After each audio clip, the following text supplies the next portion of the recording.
Extended ng 4 na buwan na ang termino ni PNP Chief General Romel Marbil para masigurong tuloy-tuloy ang paghahanda sa nalalapit na midterm elections.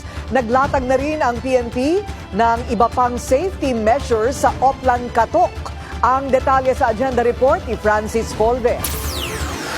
Isang araw bago ang ika-56 na birthday ni PNP Chief General Romel Marbil, inaprubahan na ni Pangulong Bongbong Marcos ang 4 na buwang extension ng kanyang termino. Nauna nang sinabi ni PBBM na mahalagang manatili si Marbil sa pwesto para sa matatag na eleksyon sa May 12. Agad naman nagpasalamat sa Pangulo si Marbil. Anya, makakatulong ang kanyang term extension para maplansyang mabuti ang kanilang paghahanda sa eleksyon. Suportado rin ng PNP ang desisyon ng Pangulo. Itong kanyang extension will not only be focus po dito sa ating security preparation, may mga nakalatag po tayong mga programa, lalong-lalo na po dito sa mga organizational structure po na gustong ipatupad po ng ating GPNP. So bagamat yan ay 4 na buwan, yung mga programa naman pong inilatag po niya ay inaasahan po natin na ito po ay magtutuloy-tuloy. Kasama na yan of course yung ating patuloy na pagpapalakas ng ating mga internal disciplinary mechanism. Sa usapin naman ng Revitalize Oplan Katok, tuloy pa rin ang pagpapaliwanag ng PNP sa COMELEC. Tuloy ang programa at ibinigay na ng PNP ang hinihinging kopya ng guidelines ng COMELEC.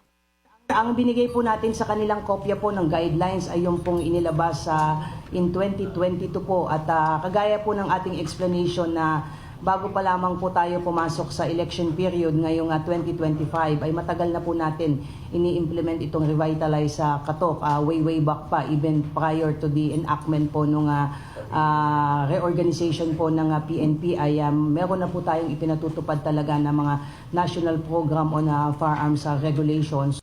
Ipinagmalaki rin ng PNP ang tagumpay ng programa sabay ng umiiral na gun ban. Sa katunayan, mahigit 16,000 ang nag-renew ng lisensya sa kanilang baril dahil sa Oplan Katok. Higit 844 dito ay nito lang 2025. Ginagawa rin daw ang pagkatok sa pagitan lamang ng office hours.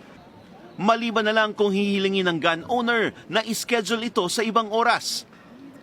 Hindi rin kailangang ilabas ng bahay ang baril dahil online na ang pagrerehistro dito. Bukod sa koordinasyon sa barangay, hinihimok din ng PNP ang mga subject ng Oplan Katok na i-video ang proseso para mas transparent ito. Sinabi naman ng Commission on Human Rights na naiintindihan nito ang trabaho ng PNP at ang pangamba ng COMELEC. May probisyon daw ang ating saligang batas para protektahan ng individual laban sa unwarranted search and seizures at kailangang tiyakin ng mga law enforcement agency na ang operasyon nila ay napapaloob sa legal at procedural safeguards. Hinimok ng CHR ang PNP na tiyaking igagalang nito ang karapatan at dignidad ng mga subject ng kanilang operasyon. Sagot naman ng PNP, maayos ang kanilang koordinasyon sa pamamagitan ng pagsulat o pagtawag bago bisitahin ang mga gun owner na subject ng Oplan Katok. Para sa agenda, Francis Polve, Billionario News Channel.